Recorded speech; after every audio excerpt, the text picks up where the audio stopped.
आदाब नाजरीन, यूपी इंतखाबी जंग में आप सभी का इस्तकबाल है। मैं हूं सैयद अहमद जीलानी।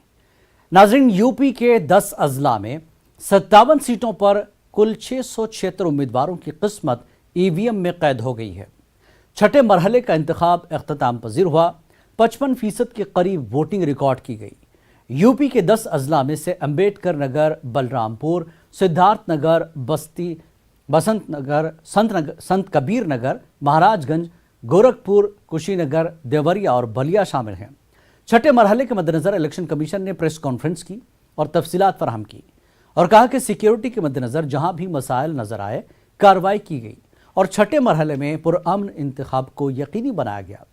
वाज़ेह है कि यूपी असेंबली इंतखाबात का 7वां मरहला बाकी है। 10 मार्च को काउंटिंग होगी। भारत निर्वाचन आयोग द्वारा राज्य स्तर पर एक वरिष्ठ सामान्य प्रेक्षक, एक वरिष्ठ पुलिस प्रेक्षक तथा 2 वरिष्ठ व्यय प्रेक्षक भी तैनात किए गए थे, जिनके द्वारा क्षेत्र में रहकर संपूर्ण निर्वाचन प्रक्रिया का पर्यवेक्षण किया गया। निर्वाचन की घोषणा के दिनांक से छठवें चरण के 10 जनपदों में कुल रुपए 1.72 करोड़ नगद तथा 2.06 लाख लीटर शराब की बरामदगी हुई, जिसके संबंध में विधिक कार्रवाई की जा रही है। Flying squad, static surveillance team एवं अन्य के द्वारा कुल 220 प्रकरण आदर्श चुनाव संहिता के उल्लंघन हेतु दर्ज किए गए, जिन पर विधिक कार्रवाई की जा रही है। जन सामान्य के हेतु आदर्श चुनाव संहिता के उल्लंघन हेतु भारत निर्वाचन आयोग द्वारा विकसित मोबाइल ऐप सी विजिल पर कुल 206 शिकायतें प्राप्त हुई थी, जिनमें जांच के दौरान 76 शिकायतें सत्य पाई गई, जिन पर विधिक कार्रवाई की गई। चुनाव को शांतिपूर्ण ढंग से संपन्न कराने हेतु पर्याप्त मात्रा में अर्धसैनिक बलों की तैनाती की गई थी। प्रत्येक मतदान केंद्र पर अर्धसैनिक बलों की तैनाती सुनिश्चित की गई थी एवं ईवीएम के स्ट्रांग रूम की सुरक्षा की जिम्मेदारी भी अर्धसैनिक बलों को दी गई है। चुनाव में सभी 25,326 मतदेय स्थलों हेतु मतदान के लिए आवश्यक ईवीएम एवं वीवीपैट तथा अलग अलग जनपदों में पर्याप्त मात्रा में रिजर्व ईवीएम एवं वीवीपैट की व्यवस्था की गई थी और मतदान के दौरान जहां कहीं भी शिकायत प्राप्त हुई वहां तत्काल प्रभावी कार्रवाई सुनिश्चित करते हुए ईवीएम एवं वीवीपैट को बदलने की कार्रवाई की गई। चुनाव पूरे तरीके शांतिपूर्ण तरीके संपन्न कराया गया। किसी भी अप्रिय घटना की कोई सूचना प्राप्त नहीं हुई है। और बनारस आमद पर ममता बनर्जी पर मुबैना हमला किया गया। हमले के बाद समाजवादी पार्टी के मंच से ममता बनर्जी ने कहा कि उनका गुस्सा और उनकी नफरत इस बात की शाहिद है कि ये लोग हार रहे हैं। ममता बनर्जी ने यह भी कहा कि वो किसी से डरती नहीं है, वो लड़ना जानती हैं। इससे पहले भी हमले हुए हैं, लेकिन उन्होंने साबित कदमी से उनका मुकाबला किया है। बनारस में कल जब मैंने घाट में जा रहा था, मैं एयरपोर्ट से आ रहा था, तो रास्ता में मैंने देखा थोड़ा बीजेपी का वर्कर जिसको दिमाग में कुछ नहीं है, फोड़ना तोड़ना छोड़ के और कुछ नहीं है, और मेरे को गाड़ी रुक दिया, मेरे को गाड़ी में डंडा मारा, मेरे को गाड़ी में धक्का मारा और मेरे को बोलता है आप वापस जाओ। तो मैंने सोचा कि ये लोग गया, ये पूरा विदाई और चला गया। राजनीतिक को चलबसी, उसको हारना मौजूद है। इसी के लिए मैं एक मीटिंग में आ रहा था। तुम्हारा क्या है? हमको कहता है तुम वापस जाओ। मैंने क्या किया? मैं इतना डरते नहीं है, मैं डरफुक नहीं हूं, मैं लड़ाकू हूं। और लड़ते लड़ते मेरे को जिंदगी में बहुत दफे सीपीएम मेरे को पिटाया, मेरे को बहुत दफे गोली चलाया, मेरे को बहुत दफे डंडा मारा। मैं कभी झुका नहीं। कल भी ये लोग जब मेरे को ऐसा गाली दे रहा था तो मैंने गाड़ी से उतारा और उतर के हम कुछ दफे खड़ा रहा ऐसा कि मेरे को देखना है तुम क्या कर सकते हो, तुम्हारा क्या शक्ति है हम देख सकते हैं, तुम्हारा कितना साहस है हम देख सकते हैं। तुम तो डरफूक हो, डरफूक। तुम डरते हो। मैंने अपील किया, बहुत बहुत धन्यवाद। आप लोगों ने मेरे को इतना गाली दिया, मेरे को गाड़ी में भी धक्का दिया, मेरे को ऊपर में कुछ छोड़ा, तो मैंने बोला बहुत बहुत धन्यवाद। धन्यवाद किसी के लिए कहा कि मैंने सब सोचा, अरे बीजेपी हार रहा है, ये मैसेज क्लियर है, ये पूरा हार रहा है, नहीं तो हमको ऐसा क्यों करेगा। अगर हमको तुम ऐसा डरते हो तो हम एक दफे न हजारों दफे आएगा। इतना सस्ता नहीं है, खेला होगा। और मरकजी वजीर स्मृति ईरानी ने कहा कि अपोजिशन जमातें हर मुमकिन बीजेपी को हराने की कोशिश कर रही हैं और बाहर से भी दूसरे लीडरों को मदऊ कर रही हैं, लेकिन इसके बावजूद उनकी हार यकीनी है। विपक्ष के नेता कटाक्ष करते हैं तो मोदी पर करते हैं, विपक्ष के नेता प्रहार करते हैं तो मोदी पर करते हैं, लेकिन वो इस कटाक्ष का, इस प्रहार का विष पीते हैं ताकि विकास रूपी अमृत उत्तर प्रदेश और देश को मिल पाए। वो एक है और ये दो तीन बंधु साथ आते हैं। वो एक है और ये भाई भतीजा बोरिया बिस्तर बांध कर चुनाव में आते हैं। वो एक है और यहाँ साइकिल हाथ और हाथी साथ आते हैं। वो एक है और यहाँ साइकिल हाथ और हाथी बंगाल से भी तृणमूल के नेता लाते हैं। आज उनसे कहना चाहती हूँ कि वो एक ही काफी है, वो एक ही काफी है जिसके दम पर जनता जनार्दन काशी की 7 तारीख को पोलिंग बूथ पर आएगी, कमल का बटन दबाएगी, कैंट के गौरव सौरभ को विधायक बनाकर उत्तर प्रदेश की विधानसभा ले जाएगी। और पीएम मोदी ने चंदौली में अवामी जलसे से खिताब किया और कहा कि बीजेपी सरकार आवाम के फायदे के लिए काम कर रही है, लेकिन अगर परिवारवाद सरकार आई तो सिर्फ गुंडों और माफियाओं का बोलबाला होगा, आवाम का भला नहीं होगा और उन्हें खौफ में जीना होगा। ये गौर परिवारवादी अभी भी कुछ नेताओं और माफिया से गठबंधन की पुरानी राजनीति में ही अटके पड़े हैं। हमारा गठबंधन जनता से होता है कि नहीं होता है? होता है कि नहीं होता है? और ये गठबंधन पक्का होता है कि नहीं होता है? दूर दूर तक पहुंचने वाला होता है कि नहीं होता है? और इसलिए हमारा गठबंधन जनता जनार्दन से होता है। भाजपा का गठबंधन चंदौली के उन लाखों लाख गरीब, दलित, पिछड़े भाई बहनों से है जिनको इस कोरोना काल में हमने भूखे पेट सोने नहीं दिया। इस मजबूत गठबंधन के आगे गौर परिवारवादियों का मिलावटी गठबंधन एक पल भी नहीं ठहर सकता। ठहर सकता है क्या? ठहर सकता है क्या? यूपी चुनाव के हर चरण में लगातार यही दिखाई दे रहा है। जो खबरें आ रही है गौर परिवारवादियों का यूपी की जनता ने पत्ता साफ कर दिया है। यहां भी करोगे ना? और वाराणसी में अखिलेश यादव ने अवामी जलसे से खिताब किया और कहा कि अब तक होने वाले इंतखाबी मरहले में अवाम ने समाजवादी की जीत को वाज़ेह कर दिया है। बीजेपी ने अपनी पूरी ताकत झोंक दी है क्योंकि उन्हें पता है कि अब उनका सफाया होने वाला है।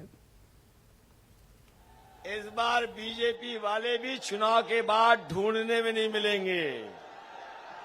जिन्होंने डीएपी खाद गायब कर दी, याद रखना, इतना वोट इनके खिलाफ पड़ने जा रहा है कि चुनाव के बाद ये बीजेपी वाले ढूंढने को नहीं मिलेंगे। मैनिफेस्टो में ये कहा है कि समाजवादी सरकार बनेगी तो न केवल भर्ती निकालेंगे फौज की, पुलिस की, बल्कि जो 11 लाख पद खाली हैं उन पदों को भी भरने का काम समाजवादी सरकार में होगा। ये हमारे बीएड, टेट वाले लोग हैं, शिक्षा मित्र वाले हैं, बीटीसी, बीपीएड और पुरानी भर्ती वाले जिनके पद खाली है। हम आपको भरोसा दिलाते हैं समाजवादी सरकार आएगी तो इनके पक्ष में फैसला लेकर के समाजवादी लोग काम करेंगे। ये लोग जो गर्मी निकाल रहे थे, गर्मी निकालने वालों ने बताओ नौजवानों भर्ती निकाली क्या? 3 साल से इंतजार कर रहे हो कि नहीं कर रहे हो?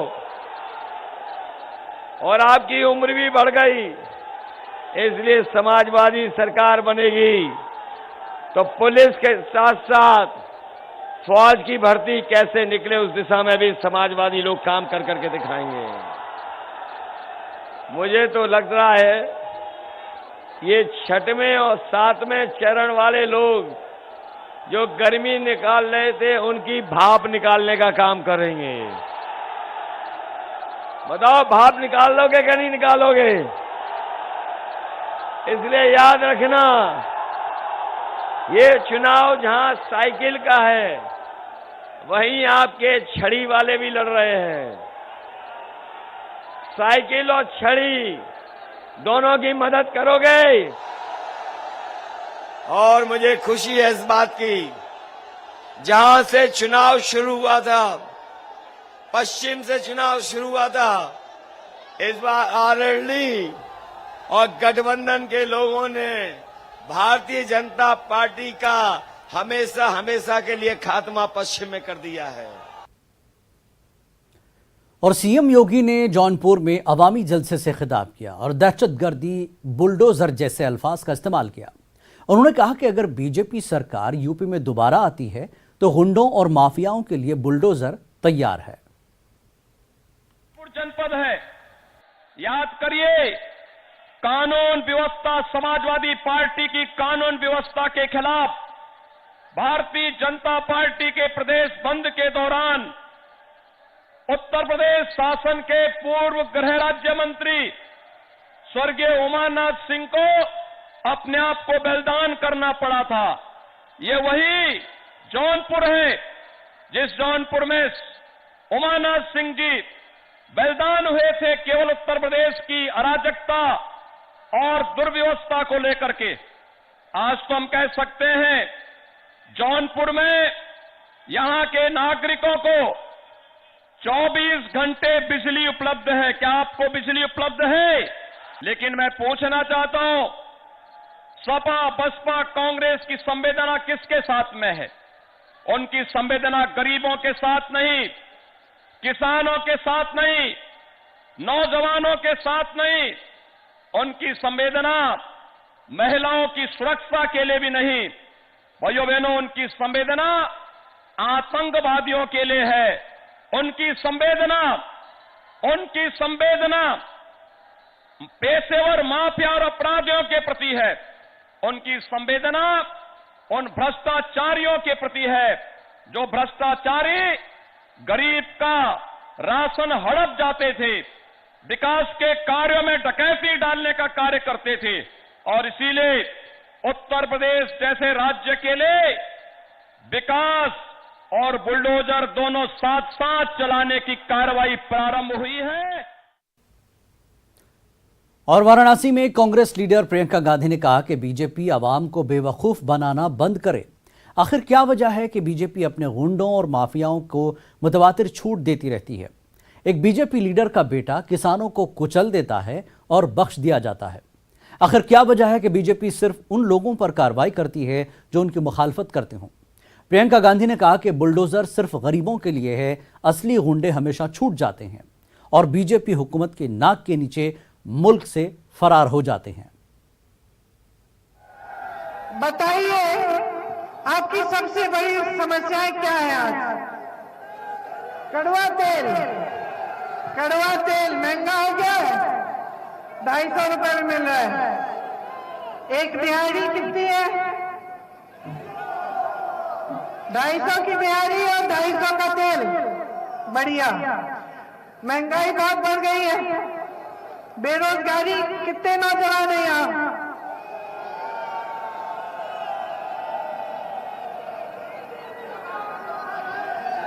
आप में से कितनों को पिछले 5 सालों में रोजगार मिला है? नहीं मिला। ठीक है, तो महंगाई समस्या है, बेरोजगारी समस्या है। मेरे किसान भाइयों, छुट्टा जानवर है, बड़ी समस्या है आपके लिए। आपको उपज की दाम नहीं मिल रहा, सही है ये? सही बात है। किसान कितने हैं यहाँ? बड़ी बड़ी समस्या है आपकी भी। आपने इतनी हिम्मत दे दी है भाइयों और बहनों, मैं क्या कहूं आपसे। आपने हिम्मत इतनी दे दी है कि आपके सामने मंच में खड़े होकर कह सकते हैं कि हमें मालूम नहीं था कि आपके छुट्टे जानवर की समस्या है। इनकी सरकार 5 सालों से और इनको मालूम नहीं। आपने इतनी हिम्मत दे दी है कि जिस मंत्री के बेटे ने 6 किसानों को लखीमपुर खीरी में अपनी जीप के नीचे खुलेआम कुचल डाला, उस मंत्री को अपने मंच पर अपने साथ रखते हैं। उस मंत्री के बेटे को रिहा कर दिया, उसकी जमानत करा दी। आपने इतनी हिम्मत दे दी है, आपने इतनी हिम्मत दे दी है कि आपको गरीब रखने की हिम्मत हो गई है इनकी। आपके लिए काम करना नहीं चाहते और अब खुलेआम कहते हैं। आपके सामने चुनाव के समय आपकी समस्याओं की बात नहीं होती, बुलडोजर की बात होती है। तो बुलडोजर चलाए आपके क्षेत्र की माफिया पे? चलाए? क्यों नहीं चलाए इन पे? किसके संरक्षण में काम कर रही है यहाँ की माफियाएं? इनके संरक्षण में चल रही हैं। इन पर बुलडोजर कभी नहीं चलेगा, समझे आप? इनकी सारी नीतियां सिर्फ अमीरों के लिए हैं। ये बुलडोजर, ये बड़ी बड़ी बातें, ये सब गरीबों के लिए है।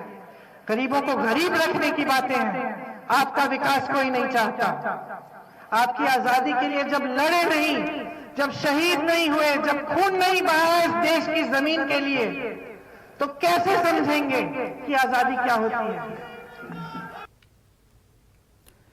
बागपत पहुंचे बीकेयू लीडर राकेश टिकैत ने असेंबली इंतखाबात में वोटों की गिनती को लेकर बड़ा बयान दिया है। राकेश टिकैत ने कहा कि वोटों की गिनती में गड़बड़ हो सकती है, इसलिए 9 तारीख को अवाम ट्रैक्टर लेकर गिनती के मकाम पर पहुंचे और अपने वोटों की हिफाजत करें।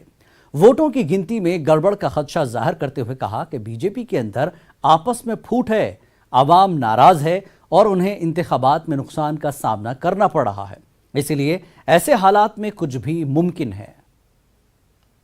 इनको वैसे तो नुकसान है, नाराज है पूर्ण रूप से। भाई बेईमान नहीं करेंगे ये। अपने जिसने भी वोट दे रखी है, अपनी वोट की उसके घर तक पहुंचाने की जिम्मेदारी वोटर की है। अपना 9 तारीख को जहां पे गिनती होगी भाई वहां पे अपना चलिए ट्रैक्टर लेके अपना निगारा कियो। नहीं 9 को जाना पड़ेगा। अच्छा 10 को कौन रास्ता दे रहा है ना। अपने रात का कपड़े लगते का इंतजाम करके ले जाइयो, अपना रोटी लेके जाइयो। निगाह की कैसी नौबत आ रही? सरकार तो है वहाँ है जी। निगाह की कैसी नौबत है? सरकार तो है वहाँ पे। सरकार कहाँ? सरकारी जब सरकारी बेईमाना करने लगेगी तो निगाह तो जनता को रखनी पड़ेगी। देखो जो इन्होंने जिला पंचायत में करा, 2 मिनट रुक गया, जो जिला पंचायत में इन्होंने करा है उसको नजरअंदाज नहीं कर सकता कोई भी। अपनी की निगाह रख लो गिनती पिनती में, मतलब है कहीं ना कहीं गड़बड़ की। हाँ गड़बड़ कर रहे हैं, ये कर देंगे। और रायबरेली में इंतखाबात मुकम्मल होने के बाद समाजवादी पार्टी के अरकान ने ईवीएम की हिफाजत के लिए स्ट्रांग रूम के बाहर डेरे डाल दिए हैं। यहां शिफ्टों में समाजवादी पार्टी के अरकान स्ट्रांग रूम की हिफाजत करते हैं। ताहम इंतजामिया का दावा है कि स्ट्रांग रूम में रखी गई ईवीएम मशीनें पूरी तरह महफूज हैं और सीसीटीवी कैमरों से नजर रखी जा रही है। समाजवादी पार्टी अरकान का कहना है कि कई इलाकों में वायरल वीडियो के बाद इस बात का खदशा बढ़ गया है कि यहां भी कुछ हेरा फेरी की कोशिश हो सकती है। देखिए, मैं कैंडिडेट हूँ 183 ऊंचा हार से समाजवादी पार्टी का, और चूँकि हमारे यहाँ पर दो कार्यकर्ताओं को एक जो निश्चित दूरी है आचार संहिता की और स्ट्रांग रूम के बीच में, उसमें बैठे हुए हैं। उनमें से एक का स्वास्थ्य खराब था, उसको देखने आए थे और देखने भी आए थे कि सब कुछ ठीक ठाक है कि नहीं। जिस तरीके से सोशल मीडिया पे लखनऊ की खबरें आई हैं कि एक अधिकारी के गाड़ी में हथौड़े, आरी और ताला को तोड़ने के यंत्र दिखाए गए हैं, मैं नहीं कह सकता हूं कि उसमें कितनी सच्चाई है, लेकिन जिस तरीके से आज चर्चाएं हो रही सोशल मीडिया में, उसमें हम लोग भी सशंकित हैं। और जिस तरीके से वोटिंग के दिन तक व्यवहार हुआ है, जिस तरीके से भारतीय जनता पार्टी का प्रत्याशी जो सरेआम घूम घूम करके कह रहा है कि मैं वोट बढ़वा दूंगा, वोट बदलवा दूंगा, और मैं वोट के बिना नहीं अपनी ताकत और सत्ता से जीत करके जाऊंगा, तो हम लोग भी ये चाहते हैं कि जो लोकतंत्र में हम लोगों को अधिकार है और जनता ने जो वोट जिसको दिए हैं निष्पक्ष रूप से वो वही रहें और उनकी गिनती हो जाए। और कांग्रेस और बीएसपी कारकुनान दिन रात स्ट्रांग रूम के बाहर निगरानी कर रहे हैं। इंतजामिया की जानिब से स्ट्रांग रूम पर भारी सिक्योरिटी तैनात की गई है। इसके बावजूद सियासी जमातों के कारकुन सिक्योरिटी के निज़ाम को मजबूत बनाने के लिए अपनी जानिब से नजर रखे हुए हैं। बीएसपी और कांग्रेस के कारकुनों का कहना है कि इंतजामिया की तरफ से काफ़ी हिफाजती इंतजाम किए गए हैं, लेकिन वो ज़ाया होने का कोई मौका नहीं छोड़ना चाहते, इसलिए 10 मार्च तक दिन रात मुसलसल निगरानी कर रहे हैं। हम बहुजन समाज पार्टी से लक्सर विधानसभा से हैं, कोई जिससे कि कोई भी चूक ना हो, प्रशासन पूरा साथ दे रहा है, लेकिन हम भी हमारी पूरी निगाहें 24 घंटे हमने भी बना के रखी है, जिससे कि कोई किसी तरह की कोई चूक ना हो, कोई ऐसा कुछ मामला ना हो, इसलिए हम भी 24 घंटे यहीं पे डटे हुए हैं। और हमारे बाद हम जाएंगे, कोई और भी आ जाएगा, सभी अपने अपने तरीके से सबने अपने निगाहें बना के रख रखी है। प्रशासन ठीक है, कोई दिक्कत नहीं, लेकिन कोई चूक ना हो, हम अपनी तरफ से कोई वो नहीं कर रहे। ये स्ट्रांग रूम पे जो पुलिस प्रशासनिक अधिकारी लगे हैं, जिस तरीके से वो अपनी जिम्मेदारी को बखूबी निभा रहे हैं, ऐसे ही हमारे प्रत्याशी के द्वारा जो हमें दिशा निर्देश दिए गए हैं, ताकि कई बार ऐसा होता है कि थोड़ी भूल चूक इधर उधर हो जाती है, ध्यान रखने के लिए हम लोग यहाँ बैठे हुए। अभी तो हम हरिद्वार ग्रामीण से कांग्रेस के प्रत्याशी बहन अनुपमा रावत जी के टीम के आदमी, बाकी बसपा से भी हैं, लक्सर विधानसभा से, और आपके लगभग सभी विधानसभा से लोग यहाँ पे आते हैं। तो मतलब प्रशासन पर तो भरोसा है आपको? नहीं, प्रशासन पे भरोसा है, ऐसा नहीं है कि प्रशासन पे भरोसा नहीं है। प्रशासन बराबर सबको एक दूसरे के साथ में पूरा कोऑपरेट करता है। कहा जाता है कि सियासत में कब कोई दोस्त बन जाए और कब कोई दुश्मन, कुछ नहीं कहा जा सकता। बचपन से जवानी तक सियासत में एक ही वक्त में दाखिल हुए दोनों लीडरों की उम्रें भी एक ही हैं, लेकिन एक ने झंडा उठाया सोशलिज्म का और दूसरे ने कमल का साथ दिया। हम बात कर रहे हैं पूर्वांचल की पथरदेवा असेंबली की हाई प्रोफाइल सीट के बारे में। इस वक्त काबीना के वजीर ज़राअत सूर्या प्रताप शाही यहाँ से एमएलए हैं, जिन्होंने 2017 के असेंबली इंतखाबात में समाजवादी को हराकर कमल का झंडा लहराया था। लेकिन इस बार इनके मुकाबले ब्रह्म शंकर त्रिपाठी समाजवादी पार्टी से इलेक्शन लड़ रहे हैं। पूर्वांचल का बड़ा ब्राह्मण चेहरा समाजवादी पार्टी के साबिक काबीना वजीर ब्रह्म शंकर त्रिपाठी और बीजेपी के लीडर सूर्य प्रताप शाह 8वीं जमात से एक साथ पढ़ते थे। ग्रेजुएशन तक दोनों दोस्त साथ साथ तलबा यूनियन का हिस्सा रहे, लेकिन सियासत में दोनों का नजरिया मुख्तलिफ रहा। असेंबली इंतखाबात में यह देखना दिलचस्प होगा कि एक बार फिर ब्रह्म शंकर त्रिपाठी साइकिल पर सवार होकर लखनऊ असेंबली पहुंचेंगे या सूर्य प्रताप शाही एक बार फिर कमल के साथ लखनऊ असेंबली की कुर्सी पर बैठेंगे। देखिए, वो हमारे डिग्री कॉलेज में सहपाठी थे और उनके विचारों में और हम लोगों की विचारधारा में, दोनों विचारधारा के भीतर अंतर रहा है वो पहले भी समाजवादी युवजन सभा के कुछ लोगों के साथ जुटे हुए थे और हम लोग जो है वो राष्ट्रीय विचारधारा की अखिल भारतीय विद्यार्थी परिषद के साथ जुटे थे। उनके मुकाबले 3 बार मैं जीता हूँ, वो 5 बार जीते हैं। चुनाव हम लोगों के बीच में होता रहा है। इस बार पथरदेवा विधानसभा 338 से पार्टी ने निर्देश दिया है कि वहां से लड़िए, तो वहां से मैं लड़ रहा हूं। यूपी इंतखाबी जंग में आज फिलहाल इतना ही। आदाब। समझता हूं जनता